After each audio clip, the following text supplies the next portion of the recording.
नमस्कार दर्शकों, स्वागत है आप सभी का अभय न्यूज के 8 फरवरी मंगलवार दोपहर की बुलेटिन में। मैं हूं आपके साथ आकांक्षा पिवाल। आइए देखते हैं अब तक की कुछ खास सुर्खियां।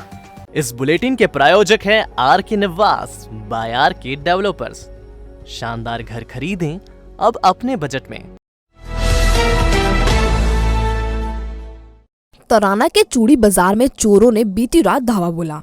मकान के नीचे आभूषण दुकान संचालित करने वाला परिवार जागा तो बदमाशों ने हमला बोल दिया। शोर मचाने पर बदमाश भाग निकले, लेकिन वह सोने चांदी के आभूषण भी अपने साथ ले गए। दरअसल चोरी की वारदात चूड़ी बाजार के श्री रामकृष्ण ज्वेलर्स में हुई है। इसका संचालन बसंती बाई सोनी करती हैं। संचालन में उनके बेटे भी उनकी मदद करते हैं। हालांकि दोनों अलग कारोबार करते हैं। बीती रात शटर ऊंचा कर बदमाश दुकान में घुसे। दुकान के पिछले हिस्से में बने कमरे में बसंती बाई रहती हैं। पुत्र ऊपरी मंजिल पर सो रहे थे। बदमाशों ने सोने चांदी के आभूषण चुराना शुरू कर दिए। बसंती बाई की नींद खुली और उन्होंने शोर मचाया तो बेटे नीचे उतरे। तब तक बदमाश उन पर डंडा लेकर लपक लिए। इनके पास धारदार हथियार भी थे। तत्काल पुलिस को इसकी सूचना दी गई। वारदात के बाद बदमाश भाग गए। तराना के थाना प्रभारी बाबूलाल चौधरी ने बताया कि बदमाश 1.5 किलो चांदी और कुछ सोने के आभूषण लेकर भागे हैं। आशीष सोनी के मुताबिक पहले पिता दुकान का संचालन करते थे। कोरोना के कारण पिछले साल उनका निधन हो गया था। आशीष दांत का दवाखाना संचालित करता है। पिता के निधन के बाद मां ही दुकान का संचालन कर रही हैं। हालांकि ज्यादा आभूषण नहीं मंगाए गए थे। माघ मास की सप्तमी पर मां नर्मदा का प्रकटोत्सव उज्जैन में भी शिप्रा तट पर मनाया गया। चूँकि शिप्रा में मां नर्मदा का जल प्रवाहित होता है, तो इस मौके पर उज्जैन में भी नर्मदा जयंती मनाई गई। राम घाट पर नर्मदाष्टक का पाठ किया गया।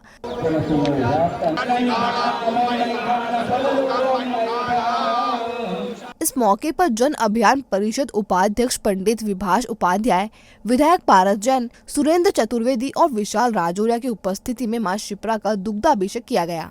साथ ही मां नर्मदा का ध्यान कर चुनरी उड़ाई गई।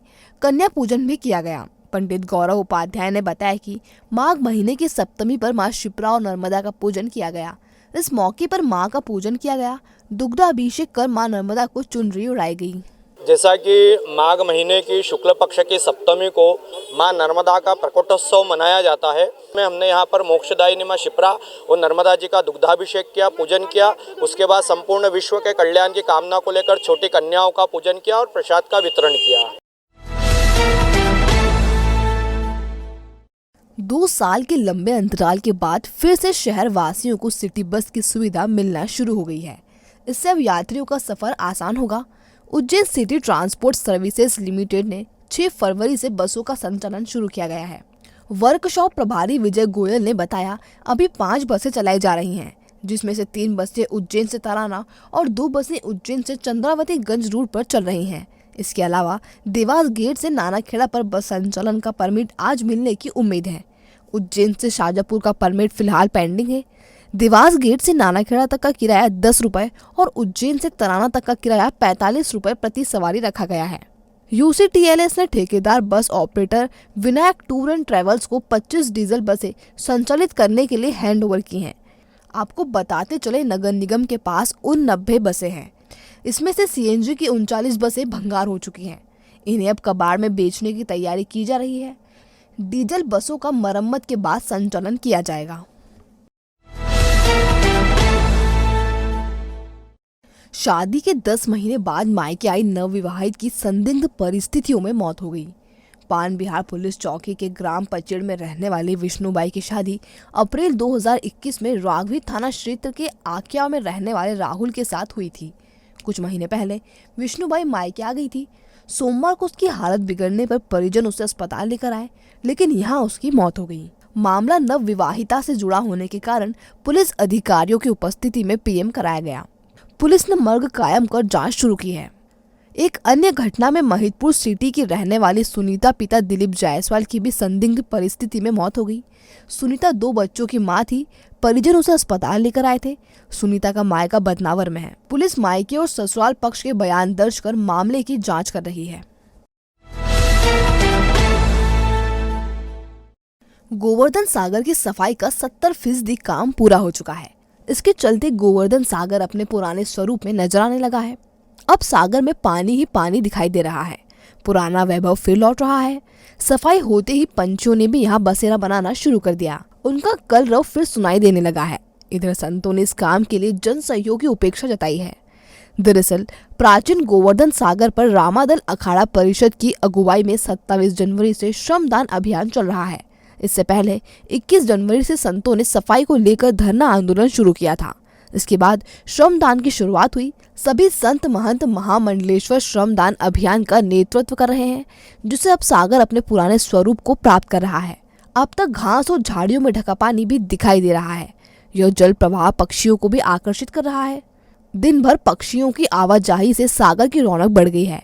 इधर सोमवार शाम बृहस्पति भवन में 1 मार्च को शिव दीपावली को लेकर हुई बैठक में रामादल अखाड़ा परिषद के अध्यक्ष महंत डॉक्टर रामेश्वर दास ने जनप्रतिनिधियों और विभिन्न संस्थाओं के पदाधिकारियों को श्रमदान की जानकारी दी है। डॉक्टर को धमकाकर हफ्ता वसूलने वाले 4 आरोपियों को कोर्ट ने 1-1 साल की सजा सुनाई है। दरअसल आरोपी तराना के रहने वाले हैं। इन्होंने 6 जनवरी 2014 को डॉक्टर रूप सिंह गुर्जर से 5,000 रुपए की रंगदारी मांगी थी। मोहन सिंह, गोकुल सिंह, मेहरबान सिंह सभी निवासी बोरदा ने डॉक्टर को धमकाया कि नेवावद में डॉक्टरी करना है और खेती करनी है तो हर सप्ताह 5,000 रुपए की रंगदारी देनी होगी। डॉक्टर ने ऐसा करने से मना किया तो आरोपियों ने उसे धमकाया। पुलिस ने डॉक्टर की शिकायत पर प्रकरण दर्ज किया था। चालान पेश होने के बाद कोर्ट ने आरोपियों को दोषी पाया और 1 साल की सजा से दंडित किया है। तिरुपति धाम कॉलोनी में रहने वाले एक बदमाश ने बाइक में पेट्रोल डलवाने के लिए एक युवक से 500 रुपए मांगे।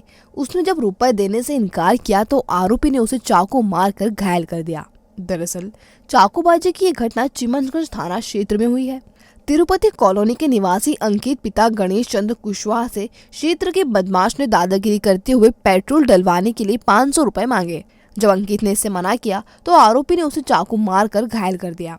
अंकित की रिपोर्ट पर चिमनगंज पुलिस ने रिपोर्ट दर्ज कर ली है। बदमाश की गिरफ्तारी के प्रयास किए जा रहे हैं। चोरी से बिजली जलाने वालों के खिलाफ पश्चिम क्षेत्र विद्युत वितरण कंपनी ने प्रभावी कार्रवाई की है। अब तक टीम ने 57 कनेक्शन काटे। पश्चिम क्षेत्र विद्युत वितरण कंपनी के 10 अधिकारियों की 6 टीमों ने नई सड़क और बेगमबाग फीडर पर प्रभावी कार्रवाई की। इसके तहत 22 प्रकरण बनाए गए। इसी के साथ 57 कनेक्शन भी काटे गए हैं।